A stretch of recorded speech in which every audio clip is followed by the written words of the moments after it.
Olá, pessoal, sejam bem-vindos à nossa aula de glândulas anexas do trato digestório. Hoje nós vamos iniciar pela aula número 1, que eu vou considerar como sendo as glândulas salivares e o pâncreas. Posteriormente, farei uma aula 2, que será a respeito do fígado e da vesícula biliar. Ok? Então, a gente sabe que para que o sistema digestório funcione adequadamente, nós temos um trato digestório que é aberto, que vai da boca até o ânus. E nesse trato digestório existem órgãos ou glândulas anexas que produzem secreções e liberam dentro desse trato digestório, com o objetivo principal de lubrificar o trato, de promover a digestão, ou seja, a quebra de moléculas maiores em moléculas menores, e de facilitar a absorção dessas moléculas menores ao longo do trato digestório. Então, para que isso aconteça, para que o trato desenvolva essa sua função e para que o sistema todo funcione, é necessária a presença desses órgãos anexos ou dessas glândulas anexas que desembocam no trato digestório. Portanto, vamos começar falando das glândulas salivares e em seguida falaremos do pâncreas. Bem, nesta imagem a gente pode ver que nós, anatomicamente, temos glândulas que desembocam na cavidade oral. E estas glândulas são exatamente as salivares. Existem glândulas salivares menores, espalhadas por toda a cavidade oral, que produz essencialmente muco, né, que é aquela secreção glicoproteica lubrificante, forma uma espécie de gel que vai lubrificar toda a cavidade oral. Então existem as glândulas salivares menores, mas existem também 3 pares de glândulas salivares maiores, que são as que a gente vai estudar aqui hoje. São elas: a parótida, que é esta glândula aqui que fica próxima da orelha, né, a parótida; a sublingual é outra glândula salivar, que fica abaixo da língua, como o nome está dizendo; e a submandibular, que é esta outra glândulazinha que está aqui. São 3 pares de glândulas que apresentam semelhanças, mas apresentam também algumas diferenças que eu quero mostrar para vocês no decorrer da nossa aula, ok? Então, a primeira coisa que a gente pode dizer, e isso já foi visto nos estudos anteriores de histologia, quando se estuda epitélio glandular, é que as glândulas salivares, de um modo geral, elas são revestidas externamente, são envolvidas por uma cápsula de tecido conjuntivo. A partir dessa cápsula existe a penetração de septos desse tecido conjuntivo capsular, existe a penetração de septos que fragmenta a glândula em pedaços, né? Esses pedaços microscópicos nós denominamos de lóbulos. Os lóbulos são os pedacinhos microscópicos das glândulas que são divididos por septos. E dentro dos lóbulos nós encontramos a parte epitelial, que é quem vai funcionar, a parte funcional da própria glândula. Então nós encontramos os ductos, que é quem vai conduzir a secreção até a boca, até o meio externo. E nós temos também as porções secretoras, que é quem produz a saliva. Então, a porção secretora produz e o ducto leva a saliva até a cavidade oral. A gente pode entender, e eu sempre digo isso também, que essas glândulas são como se fossem uns cachos de uva, né? Caixinha de uva, onde as uvas que a gente come correspondem às porções secretoras, também chamadas de ácinos. Então, as uvas são as porções secretoras e os ductos seriam aqueles talos, né? Os talos que saem das porções secretoras, se comunicam uns com os outros e acaba, através de um ducto principal, liberando a secreção lá na cavidade oral. Então, a ideia de uva, né, envolvida por um saco, que seria a cápsula, mais ou menos a ideia que a gente tem de uma glândula, ok? A saliva é uma secreção mucocerosa, quer dizer que ela tem muco, ela tem secreção glicoproteica, viscosa, transparente, protetora, que forma essa coisa que a gente chama de baba, né?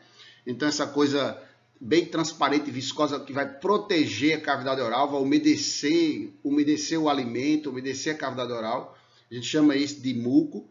mas ela também tem uma parte serosa, serosa com S, não com C, né? Não tem a ver com cera, mas sim com soro. É uma secreção fluida, rica em enzimas. Secreção serosa é uma secreção enzimática.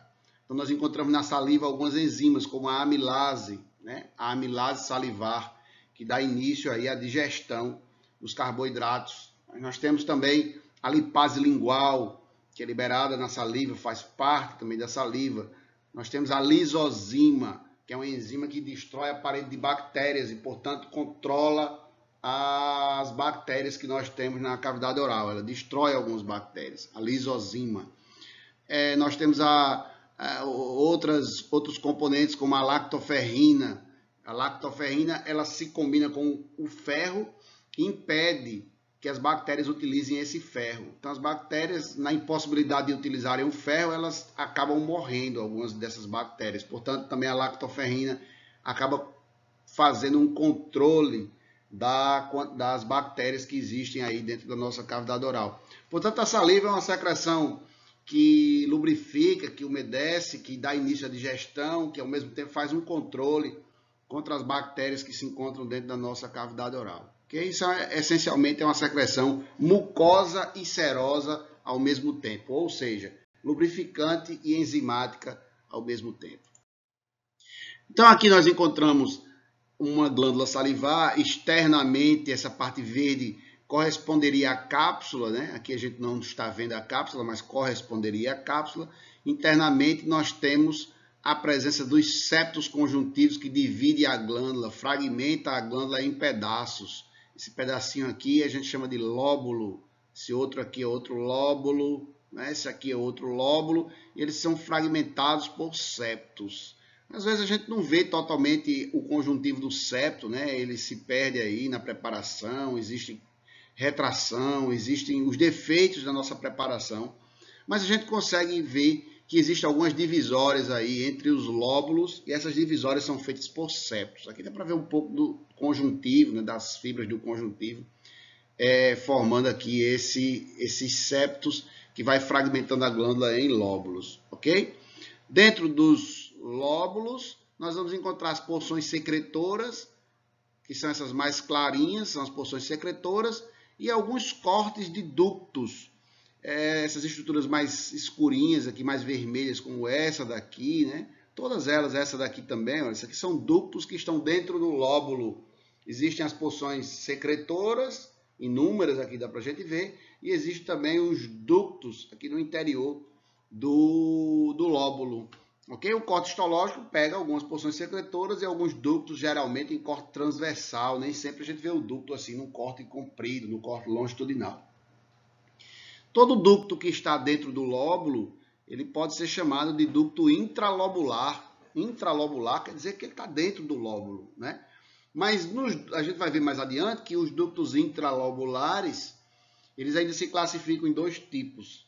Porém, se ele está dentro do lóbulo, a gente já pode dizer que ele é intralobular, ducto que está dentro do lóbulo. Todo ducto que está fora do lóbulo, porque eles se juntam uns com os outros e acaba saindo, né, do lóbulo, como esses ductos aqui, né, que a gente vai ver aqui por fora, que essa seta preta está apontando para um aqui outro, né? Todo ducto que está aqui fora do lóbulo, ou seja, está no septo conjuntivo, ele é chamado de ducto interlobular, entre lóbulos, interlobular ou extralobular, né? Fora do lóbulo.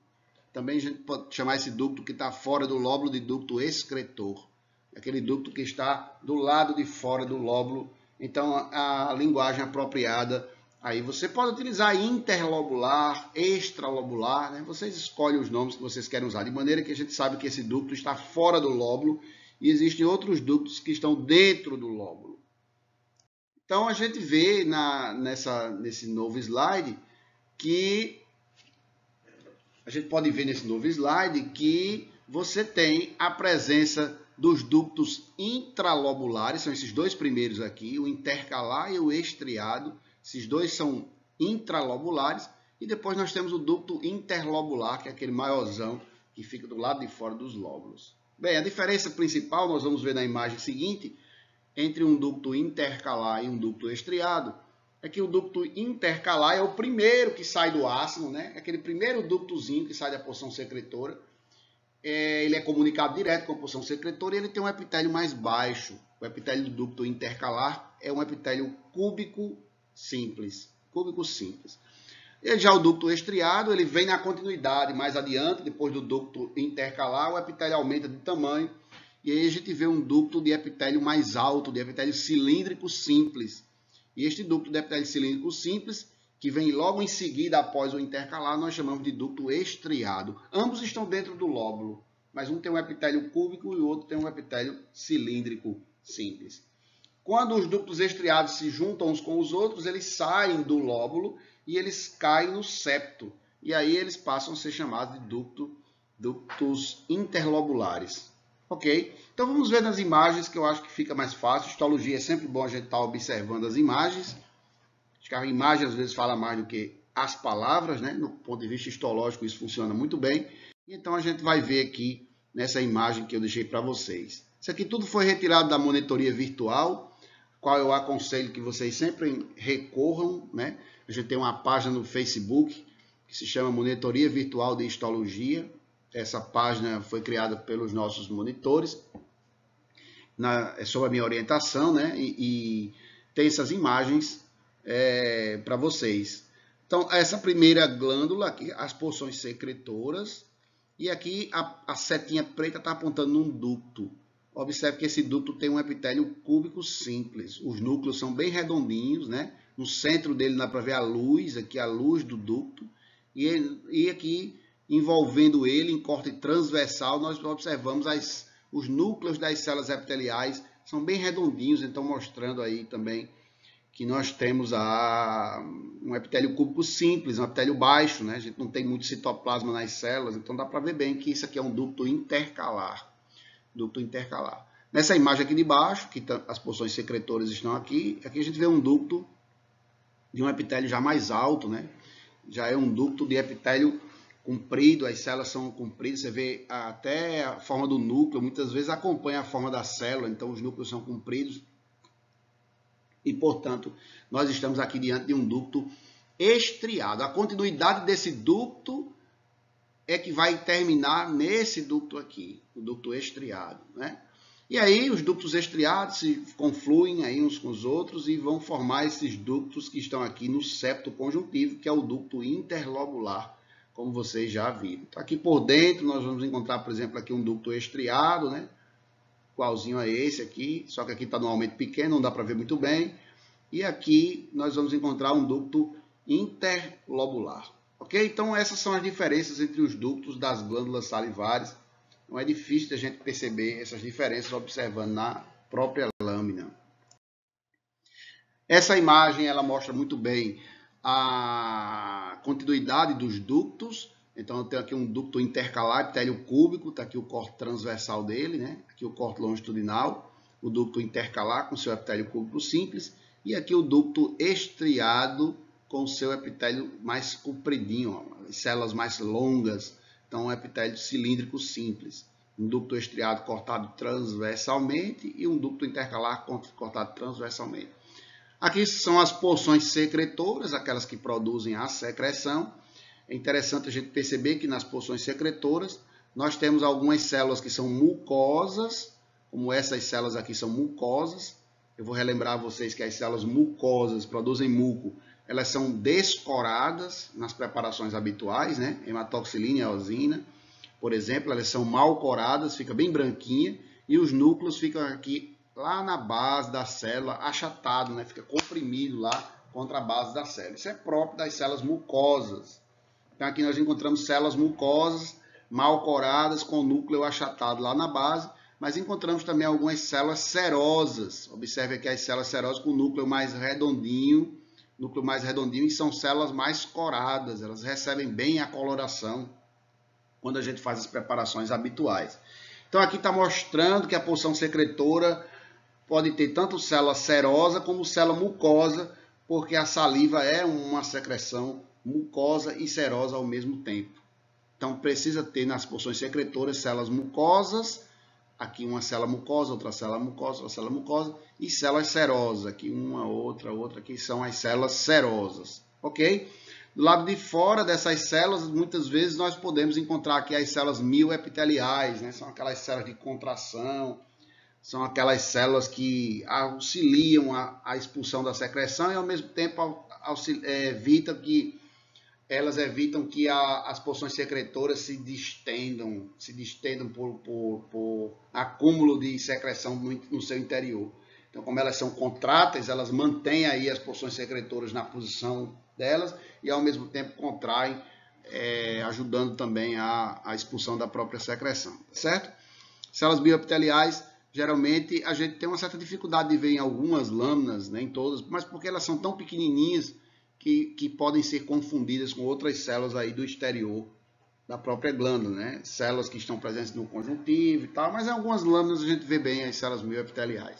O que importa mais é que vocês saibam aqui que existe a porção secretora com células mucosas e células serosas e existem os ductos que são tipos diferentes, intercalar, estriado e mais para frente tem também o interlobular. Então aqui dá para a gente ver nessa imagem que não está perfeita, né? A gente vê tá turva, mas ainda que seja turva, nessa parte aqui está bem focalizadozinho. Você consegue ver aqui a saída do ducto, aqui, ó, o ducto saindo de uma porção secretora, o ducto vai saindo. No início ele tem um epitélio mais baixinho e depois ele fica com um epitélio mais alto. Então aqui no início, onde a setinha está apontando, aqui no início, ele é intercalar e mais para frente a gente já observa que ele é ducto estriado, esse mais coradão aqui, com mais volume citoplasmático nas células mais longas. Então ele é um ducto estriado e aqui no início ele é ducto intercalar. Quais são as diferenças que existem entre as glândulas salivares maiores?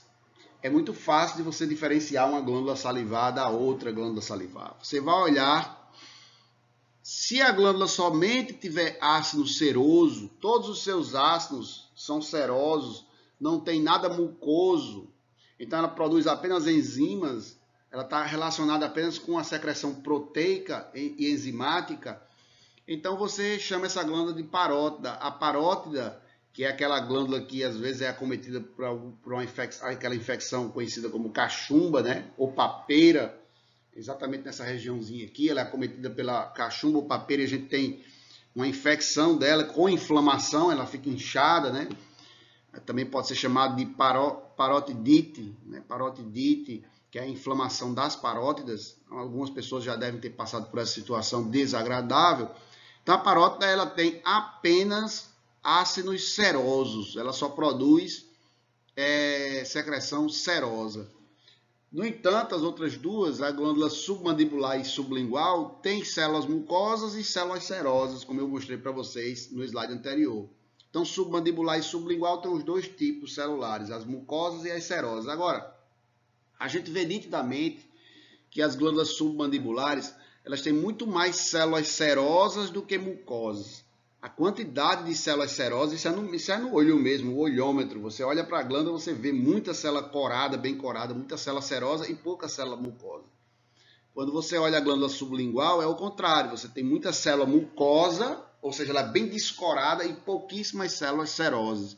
Essa é a diferença que existe entre as três glândulas maiores. Então, quando você só tem ácido seroso, é parótida. Quando você tem muita célula serosa e pouca célula mucosa, é submandibular. Quando você tem muita célula mucosa e pouca serosa, é sublingual. Essa é a diferença entre as glândulas que a gente consegue observar na lâmina.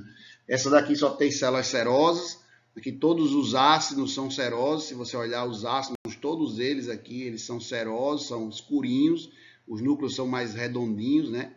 E as estruturas circulares aqui, o ácido é bem mais corado, é bem coradinho. Então você chama essa glândula de parótida.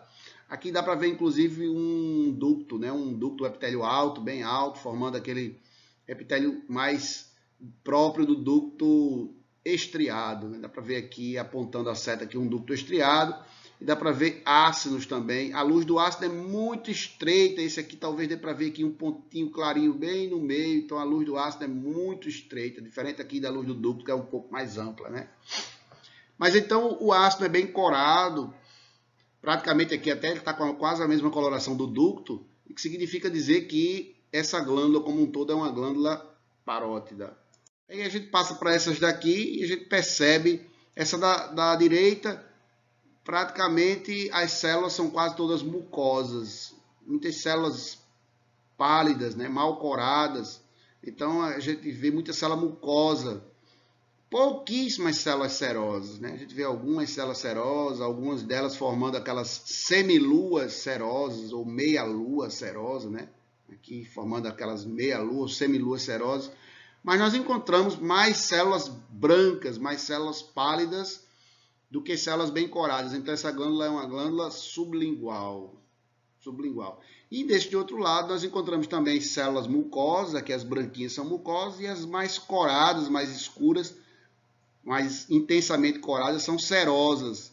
Então nós encontramos muito mais células serosas do que mucosas, e portanto esta glândula que nós estamos vendo desse outro lado aqui, do lado esquerdo, é uma glândula submandibular, certo? Aqui eu coloquei uma setinha apontando no ducto, porque esse primeiro ducto aqui é intercalar e depois o epitélio vai aumentando. Então tem a passagem do ducto intercalar para um ducto estriado, né?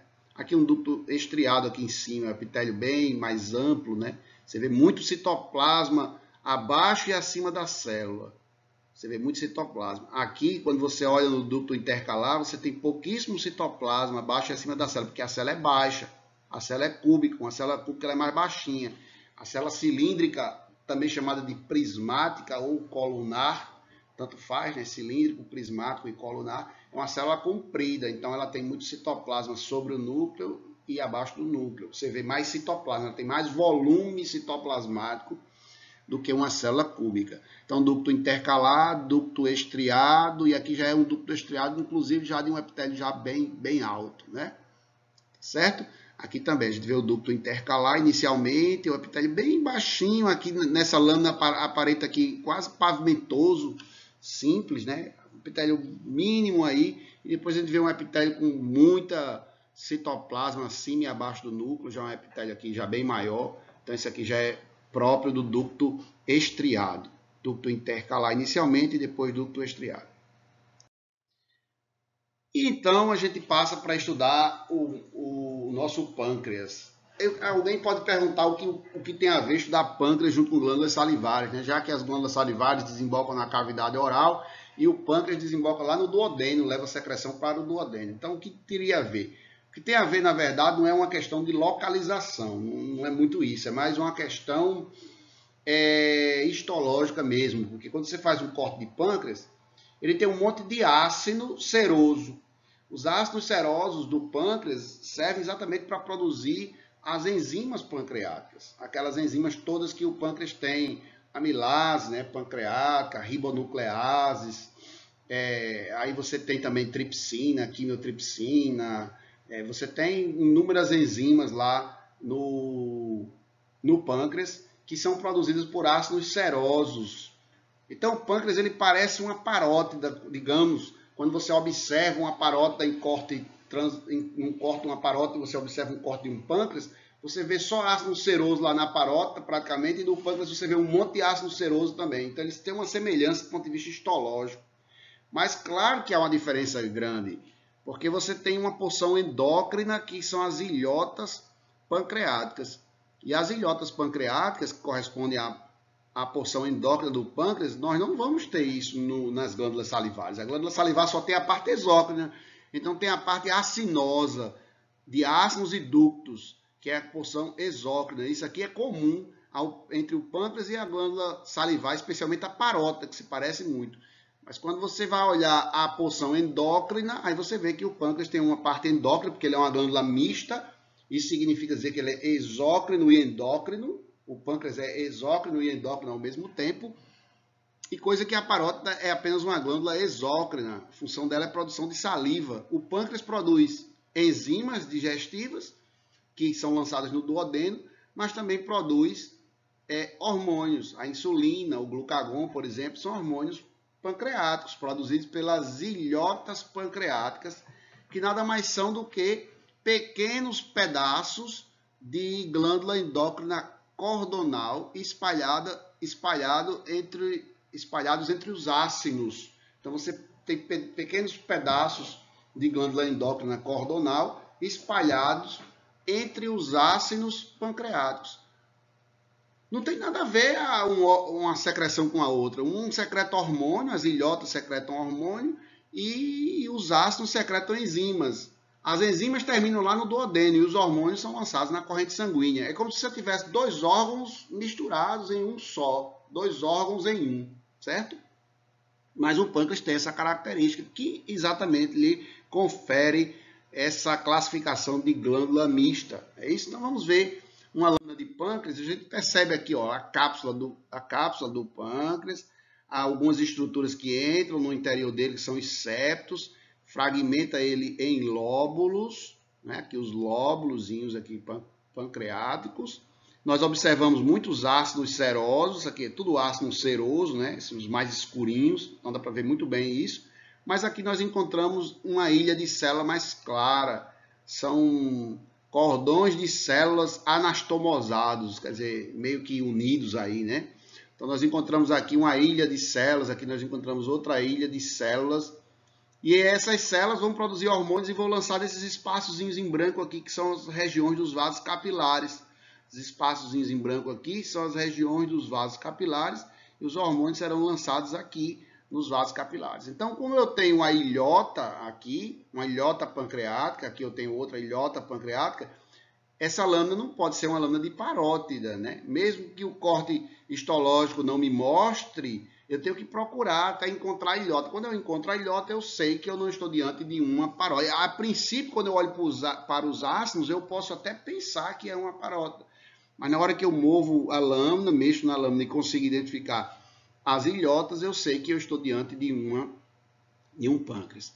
Agora, é evidente que a única diferença entre... Não é a única diferença entre pâncreas e parótida. Essa é a diferença que mais salta aos olhos, assim, é aquela mais marcante. Mas nós temos outras diferenças que podem ser evidenciadas. Eu vou mostrar para vocês nas lâminas seguintes. Então, mais uma vez, aqui nós encontramos uma ilhota pancreática, né? Aqui os cordões de células endócrinas. No meio desses cordões nós encontramos células alfa, células beta, né? A gente lembra lá dos estudos anteriores, até do ensino médio, que célula alfa produz glucagon, célula beta produz insulina. Essas células estão por aqui. A gente não identifica nas colorações comuns, mas elas estão por aqui.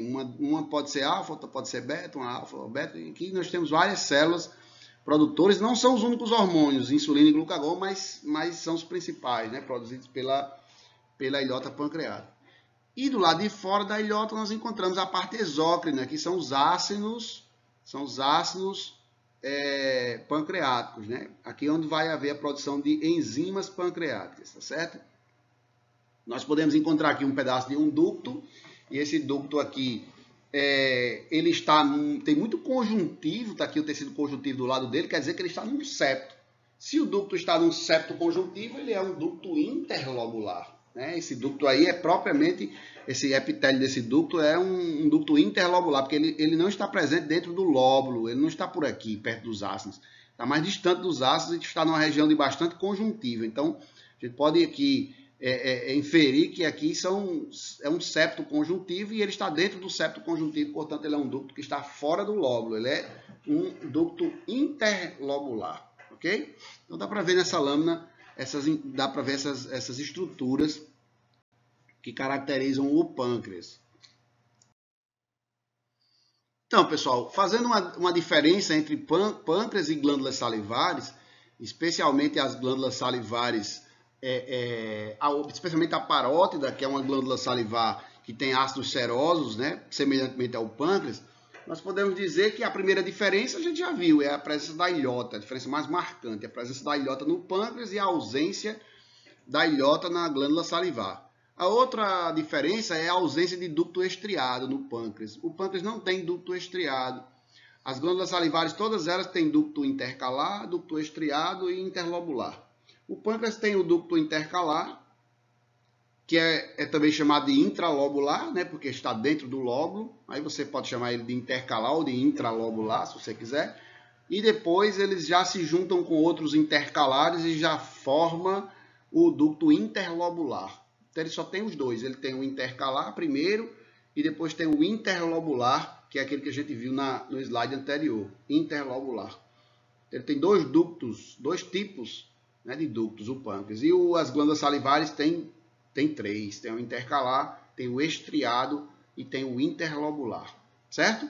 O ducto estriado das glândulas salivares, ele é um ducto muito apropriado a fazer reabsorção de íons. Quando a saliva é produzida, ela é produzida com uma concentração maior de íons, especialmente o sódio.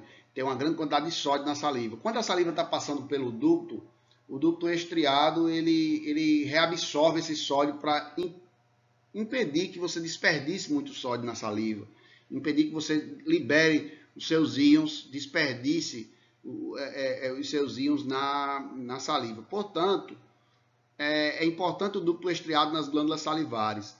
E essa reabsorção iônica é feita por transporte ativo. Então são ductos que têm muitas mitocôndrias no seu interior. Você veja que ele é bem vermelhinho, né? Toda célula que se cora intensamente pela eosina, toda célula que é muito rica em mitocôndrias, faz transporte ativo de íons, ela se cora intensamente pela eosina. Isso acontece lá no ducto estriado, quando a gente estava mostrando, vocês vão rever, vão ver que ele é bem corado, numa tonalidade bem mais rosa ou quase vermelho. Ele tem muitas mitocôndrias que servem para ele fazer esse transporte ativo de íons, reabsorvendo alguns dos íons que são produzidos na saliva, mas que não devem ser liberados, não devem ser desperdiçados, né, quando essa saliva é lançada na cavidade oral. Ok? Então essa é uma função do ducto estriado. Ele é um ducto, digamos assim, poupador de íons. E isso ele está presente nas glândulas salivares. Ok? Então ele tem uma tonalidade realmente um pouco mais intensa, que é exatamente pela presença dessas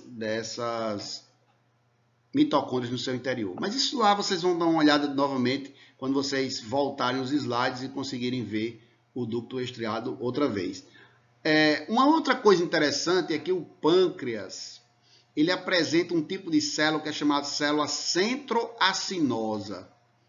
O que acontece é o seguinte: você tem o ácido pancreático, você tem o ducto intercalar. Algumas células do ducto intercalar, elas se localizam dentro do ácido, como se fosse assim, entrasse dentro do ácido. Então, algumas células aqui do ducto intercalar se localizam no interior do ácido. Essas células do ducto intercalar que ficam dentro do ácido, que penetram no interior do ácido, a gente chama de células que estão no centro do ácido, né? Células centroacinosas. Isso é muito próprio do pâncreas, mas não existe nas glândulas salivares. Eu vou mostrar para vocês essas células, como é que elas aparecem, e ao mesmo tempo vou falar um pouco da função, né? Porque se elas existem aí para alguma coisa, ela há de servir. Então vamos lá. Aqui nós observamos duas imagens de pâncreas. Nós podemos observar esses ácidos bem corados, aqui também ácidos bem corados, então são todos ácidos serosos, aqui também, né? Coloração um pouco mais intensa de um lado que do outro, mas faz muita diferença. Tudo isso aqui é pâncreas. Aqui um pedacinho de ilhota, sobrou aqui um pedacinho de ilhota, não está muito bonito, mas dá para ver o pedacinho de ilhota. Aqui um ducto intercalar ou intralobular, né, em corte transversal, e aqui um pouco dele em corte longitudinal. Você já percebe aqui, ó, que as primeiras células do ducto intercalar, elas estão aqui como se fosse adentrando o ácido, né? Como se fosse entrando aqui no interior do ácido, as primeiras células do ducto intercalar.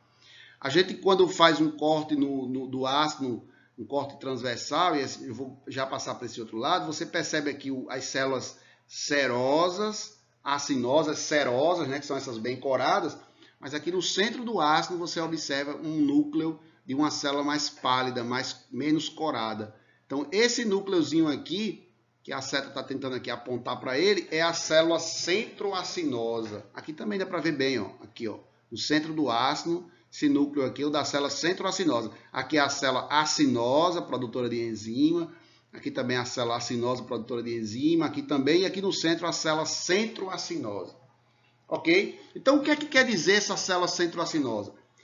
O ducto intercalar, especialmente as suas células centroacinosas, que estão lá dentro do ácido, que penetram no interior do ácido do pâncreas, ele é responsável por uma produção de uma secreção alcalina rica em bicarbonato. Uma secreção fluida alcalina. Essa secreção alcalina ela é liberada juntamente com as enzimas que são produzidas pelas células acinosas. Então, as células acinosas, serosas produzem enzimas e as células centroacinosas produzem uma secreção alcalina fluida. Quando você mistura as enzimas com a secreção alcalina, tudo isso vai ser levado através dos ductos e vai ser lançado lá no duodeno. Por que essa secreção tem que ser alcalina? Isso aqui é muito óbvio. O estômago produz uma secreção ácida e ele lança essa secreção ácida sai do estômago e entra no duodeno. Então o duodeno ele não tem uma preparação para receber ácido, diferente do estômago que é bem preparado para a acidez do estômago em si. O duodeno não tem essa preparação para receber ácido o tempo todo do estômago sem ter uma proteção. Para isso, o duodeno tem maneiras de se proteger. Uma delas é através das próprias glândulas duodenais, né, que produz secreção alcalina. Lá no estudo de duodeno a gente vê isso. Mas a outra é que o pâncreas ele também produz uma secreção alcalina e lança dentro do duodeno. Então, essa secreção que vem das células centroacinosas, do ducto intercalar, ela é uma secreção alcalina que vai ser lançada lá no duodeno e vai neutralizar o ácido que vem do estômago e passa para o duodeno. Vai ajudar a neutralizar esse ácido. Então, uma importância é proteger a própria mucosa duodenal. E a segunda importância é porque as enzimas pancreáticas elas não conseguem atuar em pH ácido. Então, se você tiver a acidez do estômago chegando ao duodeno e não tiver uma neutralização desse ácido, você não vai ter a atuação das enzimas pancreáticas. Consequentemente, você vai ter um prejuízo na digestão, certo? Então, esse prejuízo na digestão vai acontecer porque você não tem a atuação das enzimas pancreáticas, que são produzidas pelas células serosas dos ácidos aí. Você não vai ter a atuação dessas enzimas em pH ácido. Então, o pâncreas, ele produz uma secreção que é tanto enzimática quanto fluido alcalino misturado, tudo, e lança lá no duodeno. E esse fluido alcalino ajuda também a ação das suas próprias enzimas lá na luz do duodeno, tá certo? Então, é importante que vocês tenham essa percepção da importância dos dois tipos de células. Essas células, elas produzem secreções diferentes, isso é tão real assim, que até o estímulo hormonal, para que elas secretem, é diferente. As células centroacinosas recebem o estímulo da secretina, é um hormônio, a secretina é um hormônio produzido por células enteroendócrinas. Aí vocês estudem lá o trato digestório para rever, né, onde estão as células enteroendócrinas. Então, essas células enteroendócrinas produzem secretina, lançam essa secretina na corrente sanguínea e a secretina vai estimular a função das células centroacinosas. Enquanto que as células acinosas, que produzem enzimas, recebem o estímulo da colecistoquinina. A colecistoquinina também é produzida por células enteroendócrinas, que estão presentes na mucosa intestinal, e que também é lançada na corrente sanguínea e que estimula as células serosas. Então, pessoal, é interessante, porque a secretina é quem vai estimular a célula centroacinosa e a colecistoquinina é quem vai estimular as células serosas, não é? Então, as células produtoras de enzimas, a produção enzimática, a liberação de enzimas, está relacionado com o estímulo da colecistoquinina. A secreção fluida alcalina das células centroacinosas está relacionada com o estímulo da secretina. São hormônios diferentes e, portanto, vocês podem dar uma estudadazinha nisso quando vocês forem estudar também as células enteroendócrinas que se encontram lá na mucosa do intestino, especialmente do intestino, mas o estômago também tem células enteroendócrinas. Vocês vão dar uma olhada nisso. Então, assim, para concluir, né, essa imagem, mais uma vez, é aquela que a gente já viu.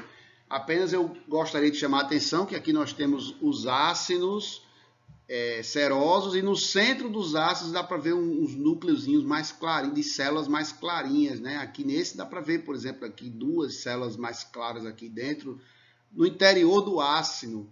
Isso é o que, pessoal? As células centroacinosas, né? Dá para ver bem aqui as células cetracinosas.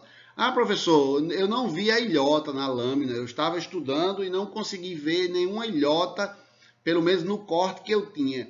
Você viu célula cetracinosa? Se viu, é pâncreas. Se não viu, aí você suspeita de parótida. Você percorre mais a lâmina. Você viu algum ducto estriado? Se você viu o ducto estriado, deve ser parótida. Se você não viu o ducto estriado, deve ser pâncreas. Então, são essas as estruturas que você vai considerar para fazer a diferença entre pâncreas e parótida, ok? Então, pessoal, assim, a aula é uma aula relativamente curta. Eu gostaria que vocês pudessem assistir mais de uma vez, né? Porque fica melhor, até para fixar. Depois vocês conferem um pouco também com a bibliografia que vocês têm. Eu não vou fazer uma dupla aula aqui, porque eu poderia falar de fígado e vesícula biliar logo em seguida, mas eu acho melhor fazer como uma aula separada, fígado e vesícula biliar. Tem bastante coisa para falar de fígado. A organização histológica do fígado até certo ponto um pouco complexa. É interessante a gente ter uma aula específica para isso. Mas eu acho que dá para vocês aí acompanharem bem essa aula e complementarem com os estudos de vocês. Aí eu sugiro a monitoria virtual, os livros de histologia, né? Então, o Junqueira e Carneiro, que é um livro básico, o Ross, inúmeros outros livros que nós encontramos aí de histologia também, vocês podem utilizar, e de maneira que vocês consigam aprender bem o nosso assunto e fixar bem, tá certo? Vejam bastante imagens, né? Histologia é muito treinamento visual, então procurem ver célula cetracinosa, ilhota pancreática, ducto estriado, ducto intercalar, ducto interlobular. Procurem ver a diferença entre células mucosas e células serosas, os tipos de ductos, então como você vê o epitélio de um, o epitélio de outro. Eu acho que essencialmente vocês conseguem aí, tentar ver aí a cápsula desses órgãos. Às vezes o corte não dá para ver a cápsula, você vê os septos, né, dividindo o órgão em lóbulos, enfim. Essencialmente, nossa aula é isso. Deixo aqui o meu grande abraço a todos e até breve, né? Até a próxima.